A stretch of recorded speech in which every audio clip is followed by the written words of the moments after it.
बिस्मिल्लाहिर्रहमानिर्रहीम। जनाब स्पीकर, सबसे पहले तो कल ख्वाजा आसफ साहब ने जो बात की थी मेरे हवाले से मेरे गैर मौजूदगी में कि मैंने कहा है कि हम तो अपनी बाप का भी नहीं मानती। हमारी पुश्तों का एक कहावत है और वो कहावत ये है कि नाजायज़ा खुदर प्लार न मनम, मतलब एक मिनट आप थोड़ा साइड पे हो जाए भाईजान। पुश्तों में कहते हैं ना कि नाजायज़ा खुदर प्लार न मनम, तो इसका मतलब ये है कि अगर कोई ज़ोर ज़बरदस्ती से कोई बात करता है तो हम किसी का नहीं मानते। हम किसी की जो है ना ज़ोर ज़बरदस्ती से नहीं हो सकती। दूसरी बात यह है कि जो स्पीकर साहब कल उसने आपको एड्रेस करके जिस तरह बात की है, मैं उसकी मजम्मत करता हूँ। अगर उसने देखिए ये ओहदा, ये पोजीशन बहुत काबिल एहतराम है।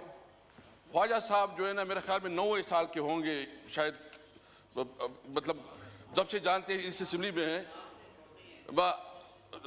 मुझे बताया अगर वो इस तरह बिहेव करता है, इसके अंदर बर्दाश्त नहीं है, तो कम से कम इसको बर्दाश्त करना चाहिए और अपने स्पीकर को इस तरह बुलाना, इस तरह बात करना जो है ना हम उसकी मजम्मत करते हैं। 80 साल बुजुर्ग है, 80 साल बुजुर्ग है, कम से कम इसको एटिकेट्स होने चाहिए, उसके कोई तरीका होना चाहिए। इस तरह के नहीं है कि वो इस तरह जो बिहेवियर करे।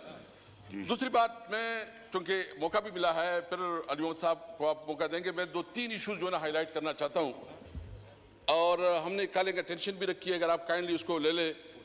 इस वक्त जो फाटा और पाटा के ऊपर जो टैक्स की एक कल मीटिंग थी, मेरे ख्याल में उसको जो है ना पता नहीं है कि उसकी हुआ है कि नहीं हुआ है, लेकिन सबसे पहले बात यह प्लीज उसका ये कि पूरी पार्लियामेंट में जिसमें तमाम पॉलिटिकल पार्टीज थी, जिसमें पीपल पार्टी, मुस्लिम लीग, मतलब जितनी उस वक्त पार्लियामानी पार्टीज थी, सब ने मुत्तफिका तौर पर फाटा और पाटा को ये एग्जेप्शन दी थी। और इसकी बुनियादी वजह क्या था? नंबर 1 ये कि ये वार जोन है, यहाँ जो है ना जंग की वजह से ये पूरी इंडस्ट्री, पूरा इलाका, इसकी इकोनॉमी मुतासर हो चुकी है। इसलिए इसको कंपनसेट करने के लिए और पाकिस्तान की दीगर इलाकों के साथ उसको बराबरी लाने के लिए ये फैसिलिटी दी गई थी। आप मुझे बताएं कि ये इलाका जो वार जोन रहा है, मुसलसल वहाँ जंगें हो रही है, वहाँ जो है ना आपने कोई डेवलपमेंट नहीं दी, आपने कोई उधर कोई स्कूल, कोई कॉलेज, कोई इंडस्ट्री नहीं है। वो जो पाकिस्तान की दीगर अजला कहले, शहर कहले, उनके साथ उनकी क्या मुमासलत है? यानी जो 40 साल से उससे जंग हो रही है, उसने तो उसकी पूरी इकोनॉमी तबाह बर्बाद की। तो मैं पूछना चाहता हूं कि वो मार्केट से दूर है, उनके ऊपर अगर आप टैक्स इस तरह लागू करेंगे, और ये कहते हैं कि देखो टैक्स नहीं देते, मेरे साथ पूरी अदाद शुमार मौजूद है कि इस वक्त जो फाटा से जो टैक्स वसूली होती है वो तकरीबन 50 बिलियन एक और 20 बिलियन 70 बिलियन रुपए पाकिस्तान को मिल रहे हैं। लेकिन उसके मुकाबले वहां क्या मिल रहा है? अभी तक जो मर्जर में जो कमिटमेंट की गई थी, मर्जर में कमिटमेंट नहीं की गई थी कि एनएफसी अवार्ड में 3%, ये लामा नशर साहब बैठे हैं, मैं पूछना चाहता हूं कि वो उसकी कमिटमेंट का क्या बना कि 3% वफाक देगा, सूबे देगा। अभी तक एक देला नहीं दिया गया। और उसको छोड़े, जो रूटीन में फाटा को फंड जाते थे, जो वहां की डेवलपमेंट के लिए जाते थे, वो तो छोड़े, वो भी सूबाई हुकूमत के ऊपर छोड़ा गया है और वहां कोई फंड भी नहीं जाता, कोई डेवलपमेंट भी नहीं हो रही।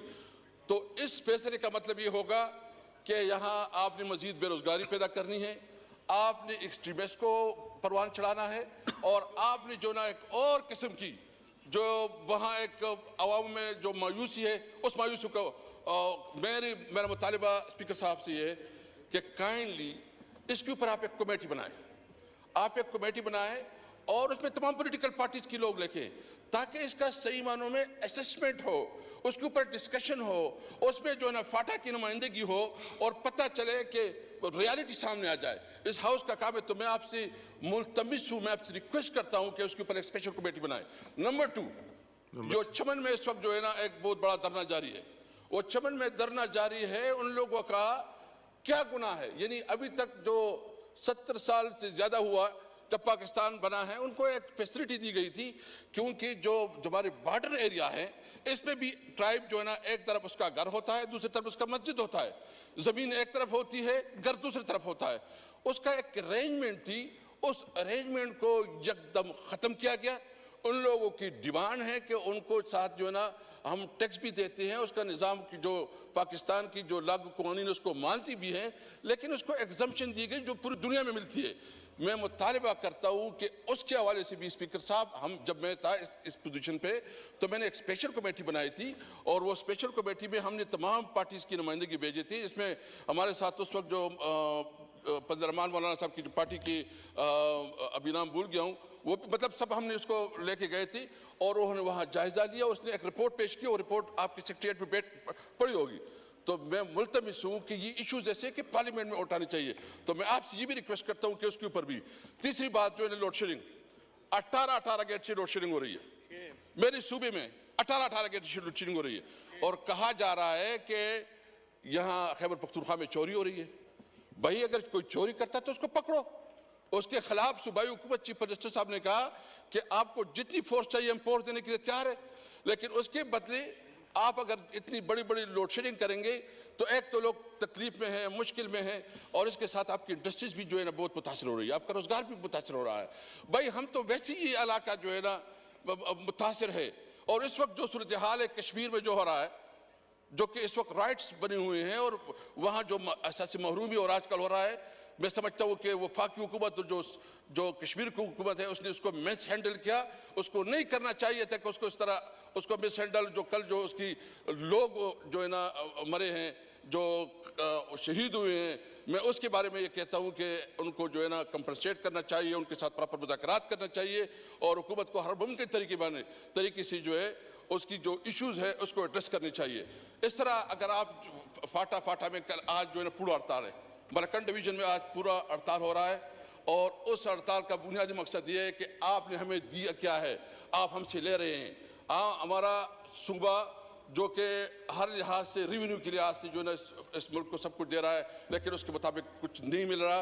3 मुतालबात है मेरे, चमन के हवाले से, मलकन और फाटा के हवाले से, और लोड शेडिंग की। लोड शेडिंग तो हमारी सबका मसला है, सब इस पे बात करेंगे, लेकिन मैं ये ज़रूर मुतालिबा स्पीकर साहब आपसे करूँगा कि स्पेशल कमेटी बनाए उसके ऊपर, ताकि पता चले कि हक़ाइक़ क्या जी। Thank you. अस्सलाम वालेकुम।